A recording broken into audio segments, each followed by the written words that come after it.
every year in Canberra in partnership, hopefully, with Harry Hartog here at ANU. So we're really, really thrilled to be here. I think a few of you were here last time in session number 1. I'm not going to repeat the entire Who Are Stella, because I'm going to assume you know who we are. Australian Women and Non-Binary Literature Prize, plus the programming, education, and quite a bit of research is what we do. So I'm just going to introduce session number 2, which is the rhythm of writing. So thank you both to Pitaya and Zoya Patel for joining us today, who are going to discuss, I don't know what you're going to discuss, there's going to be a lot of things about writing and how to write, and we're going to learn quite a little bit about how they write. So Zoya, interviewer on my left, on your right, is the author of 2 books, No Country Women, Hachette 2018, and Once a Stranger, Hachette 2023. She's the former editor of Lip magazine and founded literary journal Feminartistry, where she published and mentored emerging writers from 2014 to 2018. Zoya has also worked in strategic communications for a decade, dedicating her career to not-for-profits. And Zoya comes to us from Canberra. Welcome. Pitaya is a Stella shortlisted winner 2021 and Barbara Jeffers 2022 award-winning novelist. Pitaya has had work published by New Socialist, Meanjin, Deborah's Magazine, Capitalist, Nature Socialism, Burning House Press, and Social Text Periscope. So let's just a big Canberra welcome to these more. There'll be an opportunity for questions at the end. Thank you. Thank you so much. Wonderful. And I'm very, very excited to be here speaking to an author that I admire very much in Pitaya. I had the pleasure of shortlisting for their novel Revenge for the Stella Prize back in 2021, I think it was. And Pitaya and I had a very productive chat yesterday on Zoom, and I had a feeling it could go on for much longer, and then I thought we should probably save it for this stage. So I've got a lot that I want to ask about and kind of delve into, but I am going to give a few kinds of questions at the end, because I think that one of the things as a reader that can be quite fascinating is how you actually get to the point of being published. And I think the publishing industry can seem really opaque from the outside. And so I guess my first question is around what that process was like for you, Pitaya, as someone who has described themselves as being, a little bit of a literary outsider in the sense of not necessarily being a part of the literary community or the industry before you had your first book published. So what was that process like for you? Well, I'd just like to start by acknowledging the additional owners of the land that we're on. I acknowledge that this land was taken by violence, it was held by violence, and I commit myself to its return by all means necessary. In terms of the publication process, honestly, I wrote a book, and then I turned it into PDF, and then I went on the internet, and then I searched for places that would accept PDFs of books that had been written, cold calling, and I sent it. And that was, I'm being a bit flippant, but that was sort of the beginning and end process. So I just did that for a while, and eventually someone wrote back. That's what happened. There is a level of courage in doing that, though, because what we're told as a community is that, most publishers won't take unsolicited manuscripts, and so unless you have an agent, it's really hard to get into those spaces. But similarly to you, I wrote a book, I PDF it, I found a list of Australian literary agents, and I just started at the top, and then to my shock, the first one signed me. But when I told people that story, people were like, oh, how did you know? I was like, I think we just have to have a level of audacity and perhaps a level of existing humility where I didn't expect it to be a success, but I wasn't going to not send it out there. Was it kind of a similar feeling for you of, hey, I've written the thing, I'm just going to put it out into the world and see what happens? Were you surprised when it was published? Well, it's interesting because I was neither surprised nor unsurprised. I think that I try to write, my books are not autobiographical, but I try to write them sincerely. And I think that, if you're doing it well, you're always telling the truth about yourself, even if that truth sort of passes through different coordinates. And because that felt so exposing, I had to sort of deliberately carve off a section of my mind and not actually think about the process of so it's actually, until a week ago, I've never actually opened something that I've written before. Like the fact that it exists in the world, that people interact with it, theoretically I know that, but it feels like such a private thing to me that I cannot consciously, absorb that at the time, that it's occurred. What about when you get feedback from readers? Like, what does that kind of, I guess, like, do to the way that you relate to your work or the way that you think about your work? Because that's probably the most exposing part of being an author, is when someone goes to the effort of finding you and sending you their feelings about your work. Which, by the way, like, I don't know you, I love that. So please always do that for the books that you love. Authors love hearing about that genuine relationship that you had to their work as an individual. And I know when my first book was published, I went through this period of, like, I screenshot the messages that I got and kept them somewhere because, and we'll talk about this a bit more later, I think it's really easy once you're publishing work to kind of divorce yourself from that initial purpose, right? Which is, I created a work that means something to me, I hope it means something to you. And then when that happens, that's actually quite a startling feeling for me. How do you feel about that? Because I think you're probably a more private person than I am. And I put it all on social media, you not so much. Yeah, I think that there's a great value in that, and sort of being open to that, and that sort of back and forth. That being openness to life and people is a great gift that you have, and most certainly don't. But in terms of getting feedback from it, I'm always very, very grateful, even if it's one person actually, and this wasn't a cold call, but it was someone I knew I respected quite a lot, who read my second novel, Revenge, and said, every single person in this book is loathsome. And I just love that. I love it when there is a response which is sincere and which is felt deeply or sharply, whether it's good or bad. To enter into that kind of intimacy with someone, I think is great. And I don't get upset about negative feedback. I sort of thrive on it a little bit. And of course, I also like positive feedback. But the thing which is important to me is seeing that people have engaged with the work in a particular and a specific and a deeply felt way. I think that's such a beautiful way of putting it, actually, where it's about, it's not about the positive or negative reaction, it's about the time spent engaging with the work. I liked the way you described, your approach to writing as being writing sincerely.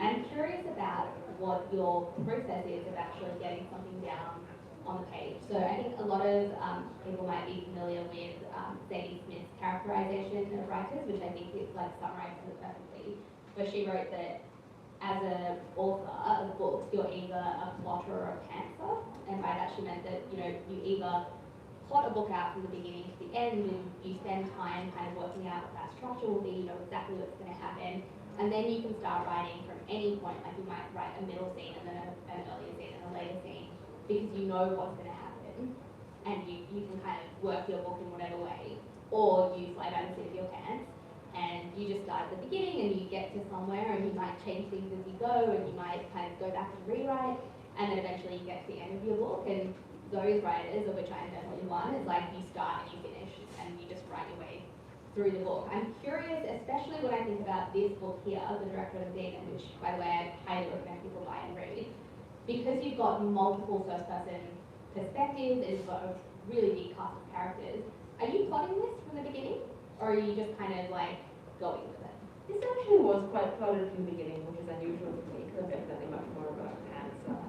I think the way that I tend to do it is, I don't necessarily have the clearest plot, but I have a shape, and it has to be, I wanted this book both to have an emotional trajectory, and I was quite specific in the points of feeling which would anchor the book, so we would get from this feeling to this feeling.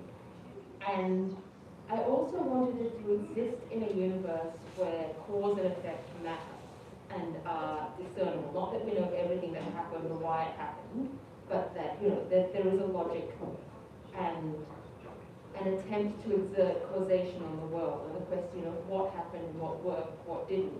It matters both in terms of evaluating the book, as a novel, and from the point of view of the people within it. So that's a roundabout answer, and I also use a lot of index cards, honestly. So I have a lot of scenes or a lot of moments, especially emotional moments, and I'll write write them on different index cards. And then I will sort of, I've got a call forward and I'll sort of move them around in a way which attempts to meet those needs. But then I'll also, I change things around a lot. I will say that for this book, the first line and the last couple of lines were done from the beginning. And there was one particular line near the end. These were 3 points. So there were 3 points which were done, and in particular, the first line and the last couple of lines, not a word has been changed from, when this book was conceived to being finished. But yeah. I find that so fascinating because even as you say that you're more of a pantser, to me that sounds like very organized. Because I can't do that at all, right? Like I literally like, here's some stuff here. And I take the same approach to my editing where the editors will be like, we've thought about this deeply, and here's a long letter at the beginning of the manuscript to tell you like what everything we loved and like please don't take it personally. These are all suggestions, but there are some things that maybe you could think about changing, etc. This is the way the publishers talk to you, and they've already said it's going to publish a book.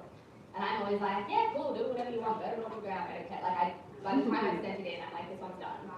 And so then I struggle with the editing process in one sense, because usually what happens is I get the letter, and then I'll spend about one day being like, oh, like why can't I just keep it how it is? And then the next day I'll be like, it all has to change that, right? And like, go like this. But then I do the edits quite flippantly. Like I'm like, yeah, if you don't like that word, cool. Like let's change that. If the sentence doesn't make sense to you, I don't really care, whatever. And I'm always told like you're so easy to work with them. Like that's because I'm not very detail oriented. So a lot of writers are really wedded to like the line by line, sentence by sentence. And it sounds to me like you do put importance into the actual words to an extent that I probably just don't. What's that like in your editing? That's really interesting. I'm actually sort of curious about that. Can I throw one back to you? So what is the thing, if the particular word order is not something you're wedded to, but clearly you are producing work, and that's something that maybe you do. So what are you wedded to? This is going to sound exceptionally millennial, but like the vibe. So I usually, like when I write, I have like, I'll have an image or a scene or like just a kind of like feeling in my head. And then that's what I want to capture in the book. And I usually have a sense of like what the atmosphere of the work is. And I'm in the process at the moment of doing this Masters of Fine Arts, and part of the process is you have to critique each other's work, right? And it's through NYU, so I'm with a bunch of Americans, which is like a really interesting experience as an Australian, because they're very sincere and like genuine in the way that they provide feedback, and then are also quite like, they'll like sit there and be like while you're giving the feedback, whereas I'm like, cool, that's interesting that you felt that way anyway. Like, so I've had to really push myself to look at my work on that sentence level, because other writers, it turns out, really care about that. And what I've learned is that I just want the feeling to stay. And so when editors are like, if they say to me like, this character is giving me a feeling that's different from what I thought I was producing in that character, that's the kind of thing that I'll get more hung up on. And I take that really personally as well, in the sense that I want my characters to be understood. Because I think my work is usually character driven, not plot driven. And that's the stuff that I like really end up focusing on, whereas line by line, I tend to, I think maybe, I don't know if it's like rash confidence or like a lack of interest in my own work, I don't know what it is, but I'm like, if you don't like it, that's fine, whereas yeah, most writers really care about that stuff. No, I'm wedded to every semicolon. You take that out and I called it out. And then like, I just could not do it. So how do you approach your editing process when you're working with an editor? Well, in this last book, I actually worked with Ed Wright, who's the publisher at Function and Watman, so he does the editing as well as the publishing and everything else really. And that was a very good, respectful process. So, I think he had a very good understanding. Almost all the suggestions I thought were excellent, and I was clearly in control of, so I could reject things. And there were a couple of moments when, yes, some of my stylistic tics were a little bit incomprehensible, and I accepted that. And there were also a couple of moments where I'm like, no, I'm holding on to the ellipses. That's important. So I guess that's in a practical sense how I do it. But yeah, I mean, my sense, I'm interested in the vibe and I'm interested in character. And for me, that emerges from specific words on the page, like the tools that you have in this. Because I guess I'm a much more sort of Hikikomori person than you, I would say. So I would say that it sounds to me like you're kind of writing that taps into maybe a bit of a zeitgeist or a bit of sort of collective or public feelings that other people are experiencing, and sort of works out a way to press that button and draw that feeling out, you know. And for me, I think what is being created is something which is very specific and which very, you know, I'm not really thinking about what other people are thinking at the time that I'm writing it. And so it's like, well, these people and these events only exist insofar as they're constructed by the words on the page, every fucking semicolon, you know, I wanted it there. Like, yeah. I want to come back to that later, but I do want to say that that really comes across in the work, because as I read, these are not books that you can read half-heartedly. Like, in the best way, you pay attention. And as I was reading this one, I was spending a lot of time actually going, oh my gosh, that sentence is so clever, or that's such a, there's a lot of humour that you work through your words that is very kind of dry and specific and surprising at times. Like, there'll be a moment where, you know, I'm really engrossed in the scene that you're setting, and then one of your characters will just have a thought, like an aside, that I'll be like, oh my god, like that is so perfectly put, or like there's so much personality in each of the perspectives, which I think is quite masterful. I think you should be really proud of the way that you've managed to do that in this book across multiple first-person perspectives, which is a very difficult thing to do. Why, I guess, like, where did that come from in this work? Like, why did you want to have multiple characters who are each given that much time on the page and that much insight to their inner lives? Yeah, the multiple first person is really hard to write, especially differentiating voices. And what I wanted to do was to have people approaching, in a way, a similar moment or a similar experience from different perspectives.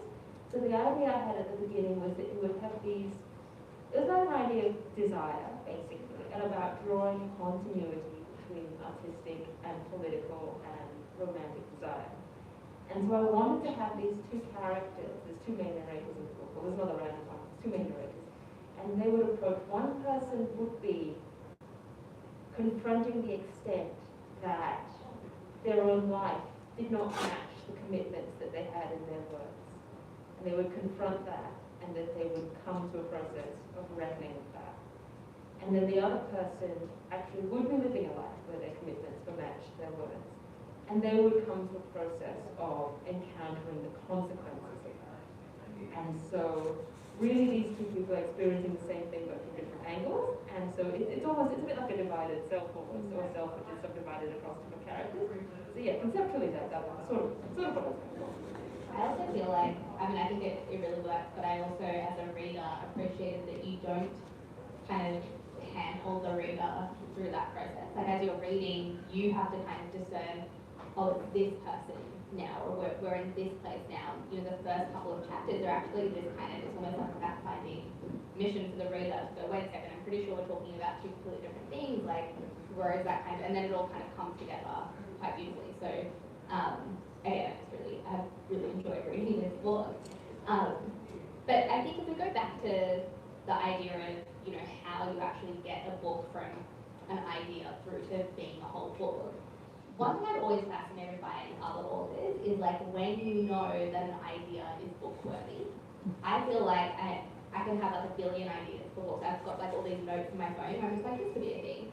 And then occasionally I'll sit down and kind of like run with one of them. And half the time they never make it past like 10,000 words. And I will just naturally lose interest, and then I'll be like, oh yeah, I was kind of working on this book idea, like, I wonder where that went, because I just stopped. And then there are other ideas where you hit on this feeling and you're like, that one's going to be a book. Do you have that moment when you're writing where you're like, you know what, this one actually probably will make it?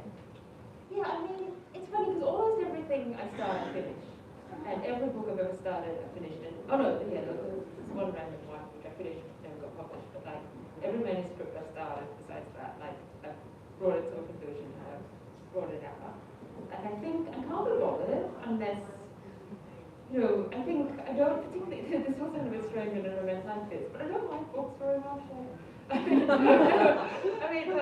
don't feel the need. No, I do like books, but if you come into a shop like this, you can see that there are many of them. And so adding another one to the world is not necessarily a very urgent endeavour. So unless, I guess, I feel a sense of personal compulsion or personal urgency, I'm not really going to do it. And I think as well because, like, I guess like you were alluding to before, you know, it's not like there's a literary community that's, you know, eagerly awaiting my next, you know, heartbreaking work of staggering genius. Like, I don't think that's true at no. all. So I mean, no one's going to be on my back if I don't make anything. So I really am only going to make it if I wanted to make it. Well, I think this is a really interesting thing to lean into here because I was on the Stella judging panel that shortlisted Pitaya's book, Revenge, back in 2021. And I actually found that, particularly, like I got so invested in your book because part of what I loved about that process was knowing that work just speaks for itself, right? And I think when you're judging prizes, often you can get kind of caught up in what the work looks like, who the publisher is, like all these kind of external signs of validation and success. And then to have a book that was published by a smaller imprint and that universally, like across the board, all of the judges were like, this is just really clever and very good.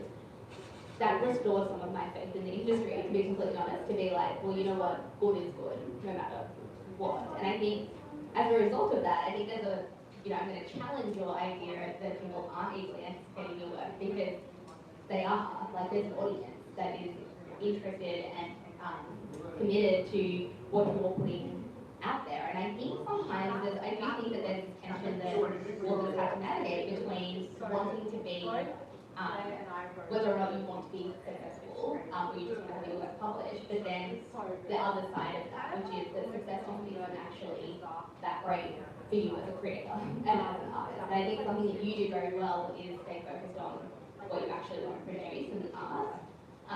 And I find I really admire it. I don't know how capacity I get into the levels of that. Like there's a part of me that will always want a type of success that isn't actually that related to what you're producing. So I sort of appreciate that, you know, that you can be honest about that because I think that anything, if it comes from sincerity, creates interesting and valuable work. So, you know, if you're sincere about what you do and the different sort of contradictory aspects of that, then yeah, that's something really powerful. Well, I also think that there's an element of, and you know, I think sometimes this can sound really contrived, but when you do come from a minority community, seeing your work read by people who perhaps wouldn't choose to automatically love that kind of work, like feeling as if you're exposing people to elements of your experience or your culture or just marginalized experiences that you didn't get to consume much literature about can be a really driving kind of force. So I think partly I want success for selfish reasons, and then partly I am also like, I'm constantly baffled by the resistance in mainstream readers to actually take on marginalized stories and show interest in them, and then equally the kind of pressure to keep writing about those stories that you are an author who has in the past. So sometimes I'm like, well, maybe I just want to write like fantasy about dragons, and I don't feel like that's something that would necessarily be massively supported. But equally, I've gone to festivals and things like that, and I always talk about this one experience of being on stage with another excellent author. She's white, writing about kind of more mainstream experiences, and both of us had books out at the same time, and I would watch the book signings unfold, and often you'd see, like, we did a schools event, and there were schools there from like a range of different places in Melbourne, so there was quite a high rate of people of colour in the audience, and I watched how they went through the book signing stores afterwards, and this is going to sound really generalising, but just go with me on this. A lot of the white girls went and picked up the white author's book and went and got that signed, and a lot of the brown girls went and picked up both of our books and came and got both of them signed. And I was like, there is just this automatic thing that happens where some people look at the work that I'm producing and say, oh, that's so nice, but that's not for me, and kind of walk away from it. And so I think part of my hunger for that kind of success is because I want these books to be read widely, because I'm not just writing them for people like me. And I don't know if these are, like, your work is very political, even if that, I wouldn't say, hey, this is a political novel, but politics and ideology and values are a big part of both of your books that I've read. I'm about to go buy the first one because I didn't realise those were there. But you know, it's inherent to these characters, like their political lives and their personal lives are quite intertwined. And so I guess I wonder if that's something that you think about, is like that impact on your audience and who you want to reach, because there is a message to all of your work? Yeah, I do think. I think this will sound a little bit, a little bit circular, but I would like this book in particular to go to the people who need it. And I know that's very circular and I'm being a little bit opaque here, and I will say that if you read it and you know that it's for you, you'll know. And I think I've actually had that experience with a couple of authors, but one author very specifically, I'm thinking Wendy Trevino, who's a poet. And I actually remember reading some first hand again, which was one of those, if you know moments. She knows that it's for me, I know that it's for me. We actually know each other personally now, we did not at the time. And yeah, I think that the ones who want this, I want them to be able to find it, and I think that, and for them to be able to find it, that necessitates a level of success in terms of being published. It necessitates a level of success in terms of selling enough copies that, it's not losing money and that I can get, that I can continue to get being published. And then beyond that, I would really encourage people, if you LibGen is free, Zen Library is free. I want this to get to the people who need it. That's my sort of opaque answer. Yeah. In terms of what you were saying before about representation for marginalised communities, I have to say that I don't subscribe to that. I would say that, I would say, and these are not original observations, but I would say that we are in a political and a social moment where representation for marginalised communities within the arts and within, literature is in some ways a tool of liberal counterinsurgency, so you'll have, black faces in high places, and those black faces are enacting the same imperial violence that, the white faces in high places were, because that is a condition of, getting into a high place. And I would say that this affects the literary industry as much as anywhere else. Not that it's as consequential as anywhere else, just not. But, yes. Yeah, no, I appreciate that kind of perspective. And I also think that representation has become kind of a way of colour washing, I guess. Which I do think about often, but then sometimes I step back and I'm like, you look at what is on the bestsellers list, it's still a very particular type of normative literature. And that just kind of continues on. And so I feel like for me, there's some kind of tension there around wanting to still push the industry and then simultaneously feeling, quite cynical about the concept of representation, quote unquote, diversity. Very, very interesting. I do want to come back to craft as well, because I think something that can again feel kind of a little bit mysterious to the reader is how a book comes together. And we were talking a little bit yesterday about how long it takes to write a book, and that for each of us that time frame has kind of grown longer and longer as we've written more. What does writing look like for you on a kind of day-to-day level? I think I'm someone who has a lot of discipline but no order. So on a day-to-day level, honestly, my schedule is quite chaotic. I could wake up at 7 a.m. or I could wake up at 7 p.m. Both of these things could happen. My room's filthy. It's not as filthy as it was. It's more untidy than filthy, actually.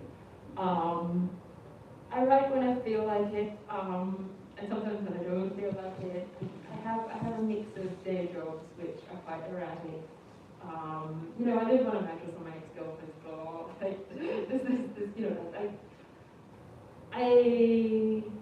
don't know what my writing looks like on a day-to-day basis, except that I do it. So I always, on a day-to-day basis, I'm extremely chaotic and unproductive. But on a month-to-month basis, I'm actually very disciplined and productive. So there might be a night when there might be a day when I work 14 hours straight, and there might be a day when I sleep, 14 hours straight. So that sounds like writing isn't something you can force. Yeah. I mean, maybe it is if I had self-discipline, but I don't. Do you find that you're always working on something when it comes to writing? Are you always working on a project? I'm always fomenting something.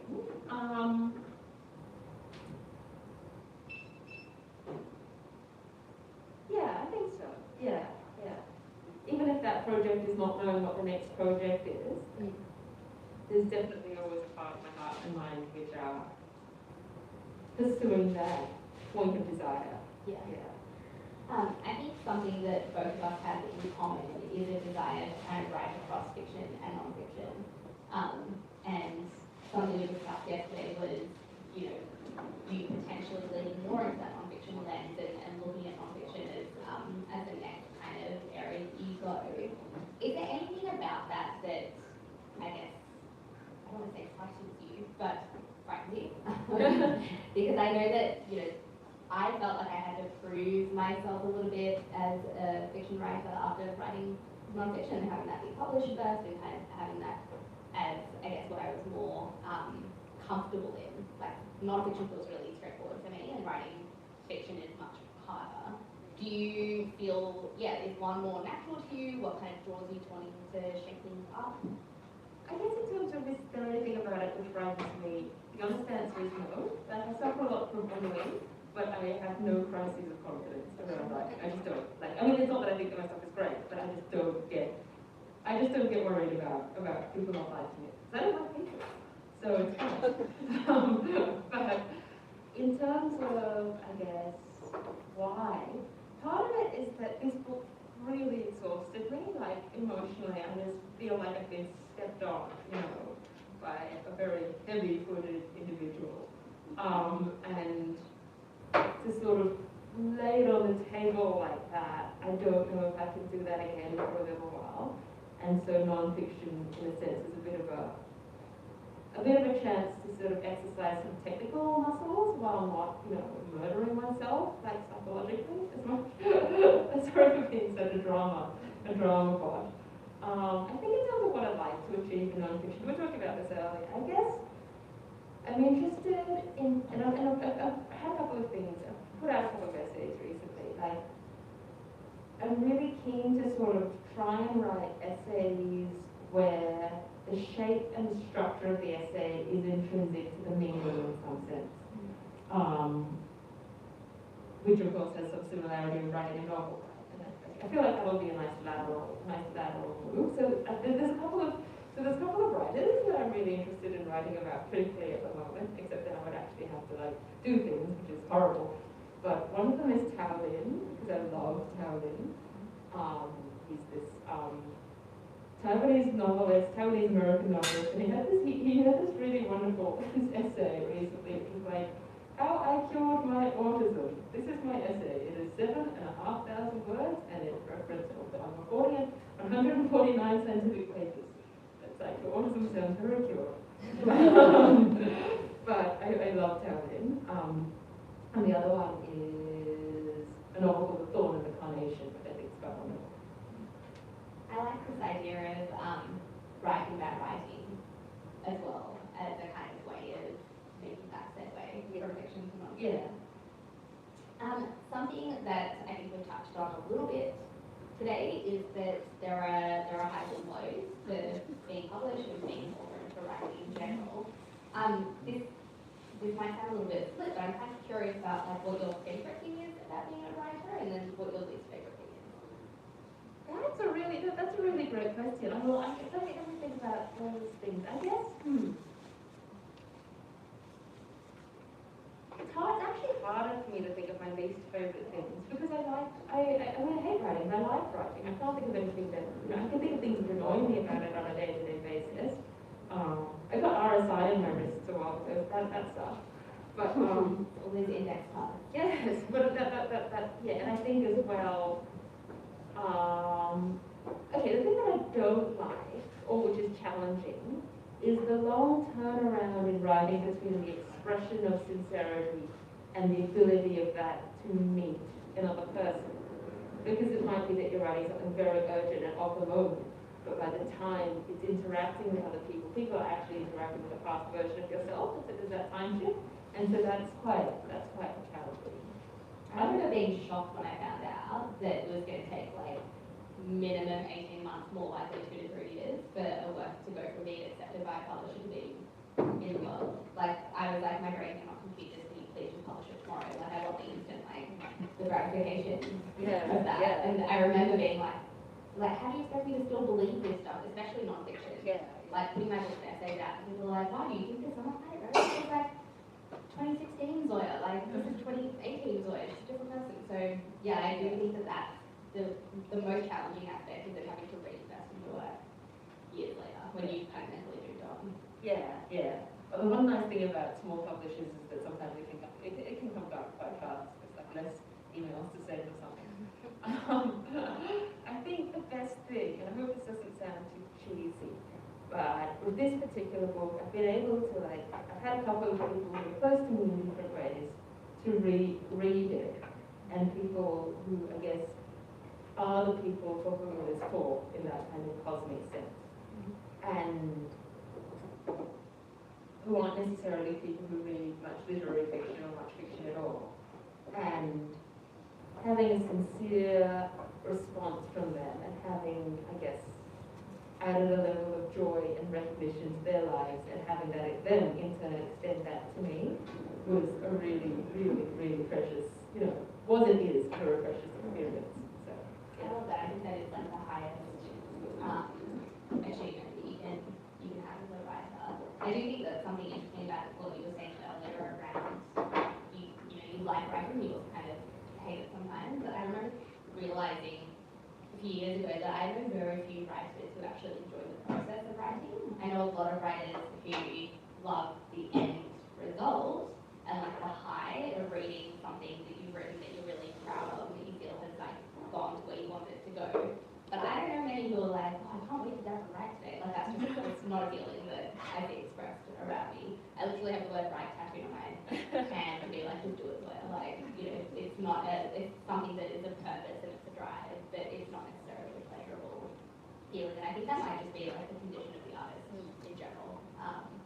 I remember actually the first time I went on this residency for the masters that I'm doing, and there was a well-known kind of highly successful novelist who was one of the speakers, and they just expressed feeling crippled with indecision and self-doubt every moment of their writing life. And I remember being like, you're like globally recognized as being really good, and so you feel the exact same way about your work that I feel about my work, and that like everyone here feels about their work. And I was like, oh, so the condition of an artist is to just never be happy. Like you just keep like pouring it out. You have these little glimmers of positive emotion, but a lot of the time it's like once you've exercised one piece of work, you're just immediately moving on to the next thing that you feel urgently needs to be said, and you just kind of keep doing that. So I guess the question at the end of this rant is, do you feel like as you've published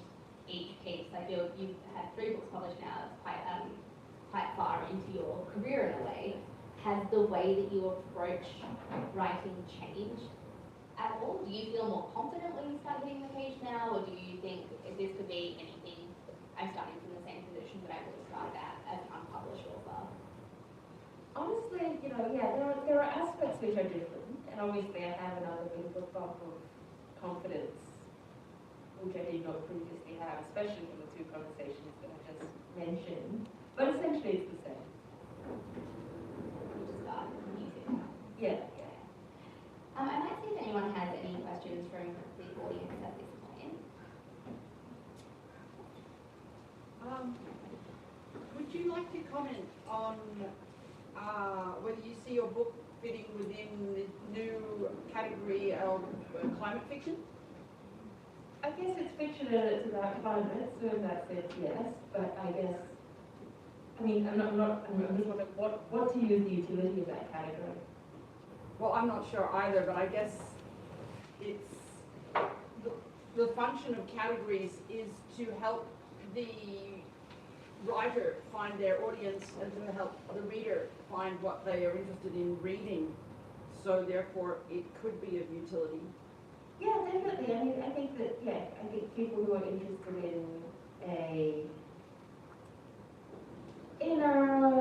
speculative, or in a sort of elongated reality. So it exists in our reality, but that reality has been extended into the near future. And so I would say that the sort of technical aspects of this book, in terms of some of the aspects of climate disaster, we were actually talking about this yesterday, and and Zoya was saying that part of it felt so shocking that this could happen. And what I'd actually described in the book was something which did happen 2 years ago.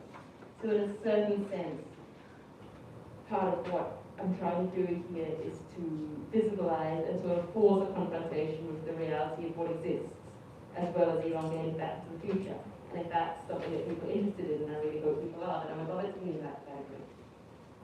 I actually mentioned to Pitaya yesterday as I was reading the book that there were moments where I almost had like one of those like semi out of body experiences where you're reading the thing and you're going, this is entertaining and a little bit scary, and then like at the back of my mind I was like, oh my god, like climate disaster is actually here all the time, and then all of this kind of like, it almost felt like 2019 trauma came back, like the bushfires kind of, the like reeling sensation that we had of like, this is happening right now and I can't control this and this is actually like very frightening. I had that, not that you shouldn't read this book, it's actually, there's a lot of enjoyment, but I also had a moment of overwhelming despair where you are kind of confronted with that. But I think like as a reader, if I were to categorize The Director and the Demon, I would say it's both climate fiction, but it's also, I don't know, it's something different. It doesn't feel to me,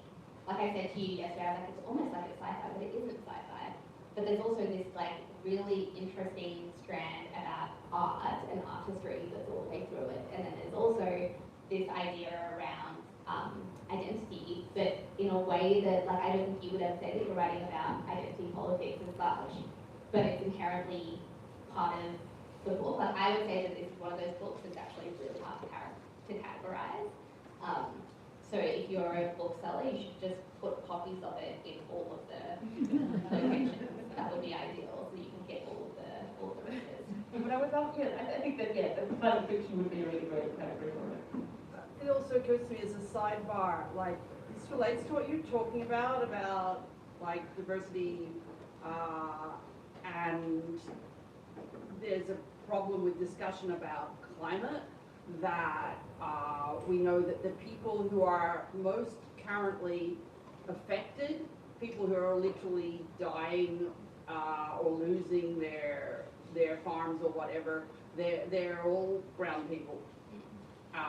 And this is then used as the identity politics is then used to stop people who would have the ability to do something about it in the sort of like Anglosphere from paying too much attention.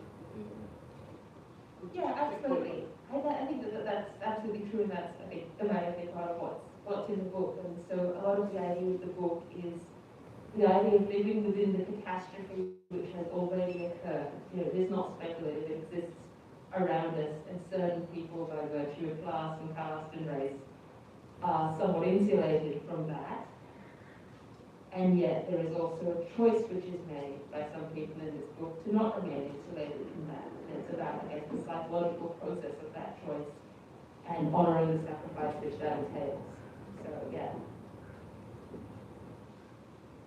So I actually just wanted to jump in there a little bit, just linking to what you were saying before about identity politics, that, I'm always interested in, I'm interested in racial politics, but within that, I'm interested in the sort of, the we of opposition, that like, the sort of, that, race is constructed by our relationship to power, and within this sort of structuring of society, people will develop their own relationship to power, which might be one of acquiescence or might be one of resistance. And that will look different depending on, how you are racialized and, what class position you have, and all kinds of other aspects of what we could call identity, those structural positions. But I'm interested within that in the moral and political choices that are made, and I would say honouring what deserves to be honoured. Sorry if that sounds really dramatic. I think you kind of actually hit on a really interesting thing about both this book and your other work, which is that identity is important in the way that you understand the characters as a reader, but I wouldn't actually say that identity politics, as we understand identity politics as like a zeitgeist, is present in your work. Like I think, especially in this book where there's quite a large cast of characters who are all given the space and the depth as characters, like they're developed quite with a lot of detail.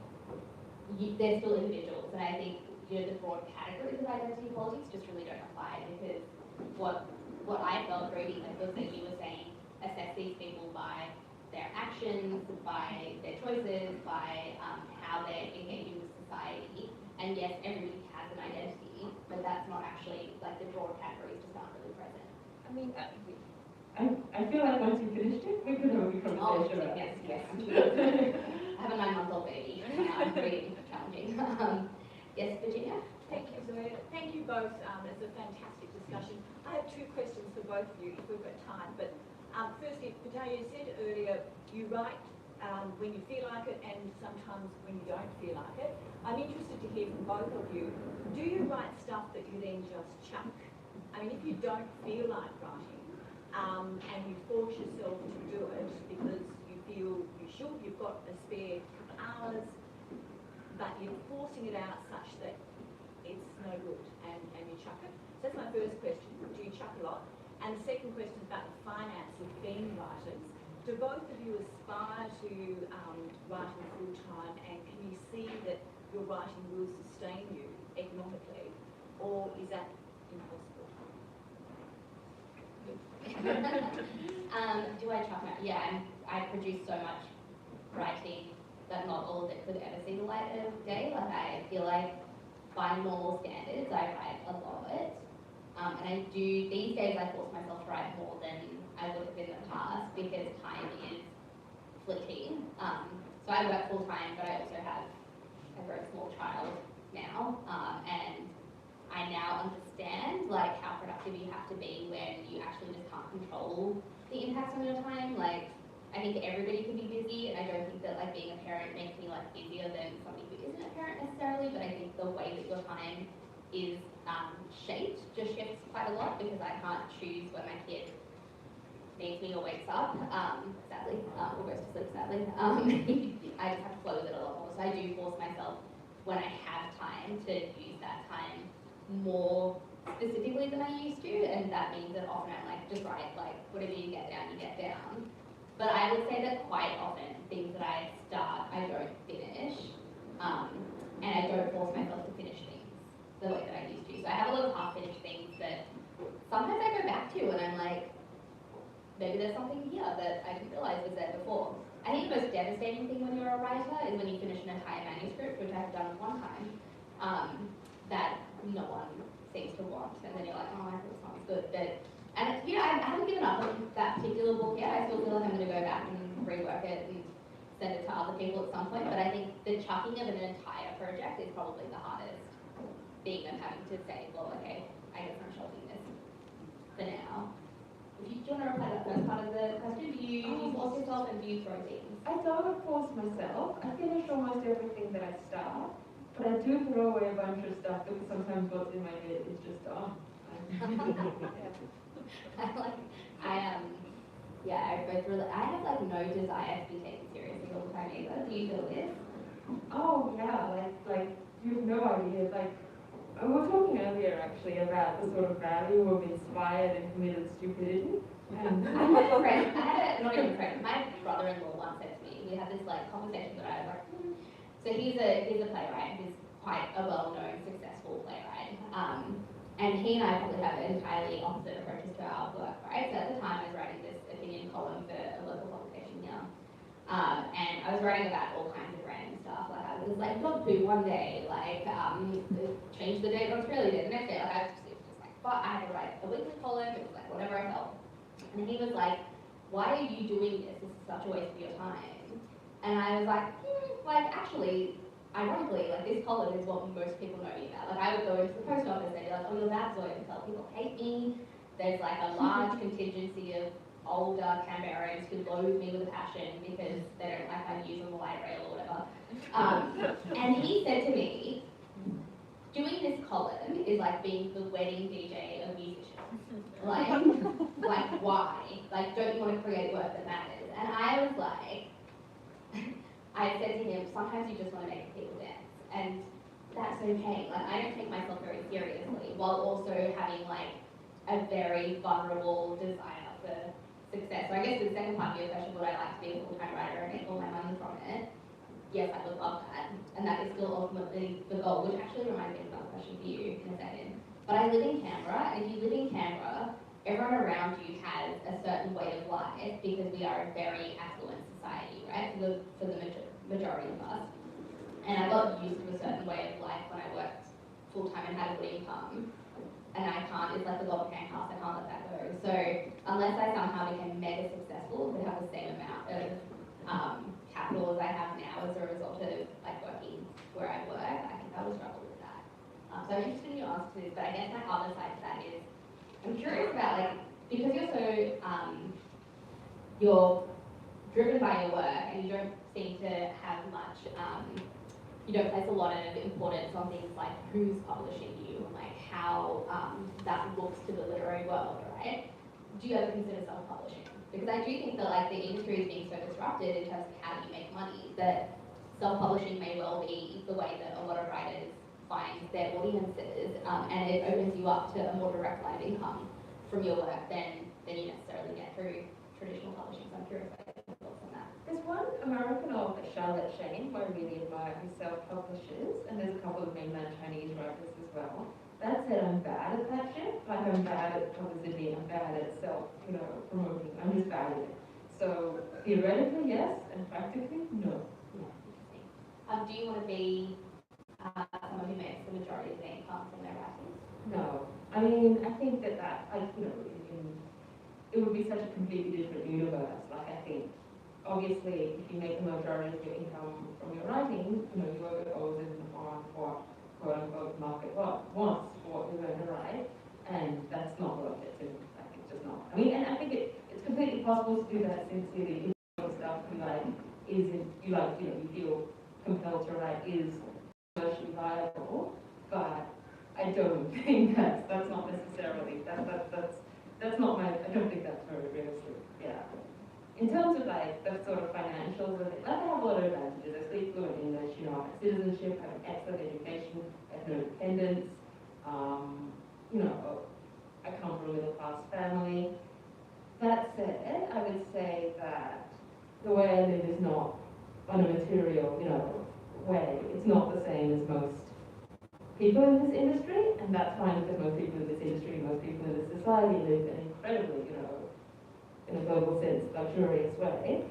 So that's fine, but it does, it probably doesn't look the same in a bunch of ways. So that's the trade-off that you make. I also always felt like being able to live off your writing is a luxury, and I've often felt like the people that I know who see that as like almost an entitlement have always surprised me, because people are like, how do you work full-time and write? And I feel I work full-time because I want a certain type of life, and I can't achieve that off my writing. But I never thought to myself, well, just join the struggles lawyer. I was like, no, but I got this tertiary education so that I could get a job of a certain level. And I don't know if that's just like the immigrant work ethic that my parents kind of like pushed into me, which was, it's great that you write, but make sure that you also have a vital income. And that's just been like such a, the capitalist like rhetoric has just been so invited by me that sometimes I'm like, oh, you don't actually have to like operate within this system, but at the same time, I can't imagine not. So I admire the way that you kind of approach it from this perspective of like my writing's not going to become capital in that way, whereas I feel like I go on the other side. Yeah, that's completely understandable. Money makes life a lot easier in a lot of ways. And again, I would say that there's nothing that I need in a material sense that I don't have. I have a lot of freedom, I have a lot of pleasure. Most people in the world do not live like this. I'm just curious about the whole area of self-publishing. My understanding is that there are companies that do self-publishing. Is that right? Yeah, I mean, I think it depends. Like, I know that Amazon has a sort of self-publishing thing, but you really hold into the sort of Amazon algorithm. They can change it in a day, and suddenly, your sort of work gets bumped to the bottom of that. Actually, I had this like get rich quick scheme a while ago, where me and my friend were going to write foot fetish material, and self-publish it on Amazon. And we didn't write very good foot fetish material, or very much of it. and then the Amazon algorithm just put us like right at the bottom. So that's my experience with self-publishing on Amazon. But I know some people make their money. There are also publishers who specifically cater to self-publishing, and they will manage the process of, especially if you want a physical book, they'll manage that process for you from like beginning to end. So you can go that route. I will say that Amazon is pretty easy to navigate. For first time kind of self-publishing authors, there's like a platform that helps put the book into the format that it needs to be. You can design a cover through them, like it's actually a fairly straightforward process to do through Amazon as well, if that's something that you're interested in. So, well, there's also something called hybrid. Yes. So What's that? that is where you may, to my understanding, you may pay a fee to the publisher. You'll contribute an amount of money as the author, and they'll manage the process for you, and they may also do some marketing and actually put it into stores and do that side of it for you. So there's a couple of those in Australia. Yeah, but you pay for that. Yeah. Can I just say, there's a lot of sharks in the water. I've spoken to people who've been very badly bitten. And anyone who's thinking of anything to do with self-publishing, I suggest strongly that you get in touch with the Australian Writers' Centre or someone who's there to keep you safe. And also the website Writers Beware. Writers Beware. We'll take one last question from this. It's not a question, Sarah. I just want to contribute to this discussion. Having self-published my last book, I can tell you there are hundreds of organisations that will publish a book for you. It costs quite a lot of money. The main thing, in spite of the hybrid, the main thing is that you're left with the book and no one really is doing promotion for you. If you think about it, a bookshop like here, they go to the publishers, they let the publishers filter the books. We think these are the good ones. And self-published books, you can imagine, very good to really bad. And the book publishers, sellers, are not interested in doing that content. So self-published books, basically, you end up buying the books, I spent $20,000, and then trying to sell them. And usually, if you sell them, a bookshop to take 10 of them, by the time the bookshop's taken their part, I get $1 or minus $1. Self-publishing is really hard. Not everyone gets to be like Holly Hoover, self-publishing, becoming a massive success. Yeah, thank you so much everyone for being such kind of active listeners and joining us in this discussion. And I know that we have a bit of our outro. I just wanted everyone to join me in thanking you both for the conversation. I think lots of take homes. I think the self-publishing is an interesting one for people to think about, particularly in light of the idea of whether you can survive as a writer full time. Those two things seem to be quite interesting themes. You're both going to be downstairs signing, and then our final Stella Day Out talk is at 2 o'clock, and we hope you'll have time to have a quick coffee, a bite to eat, and come back to join us for 2 o'clock. Thank you so much.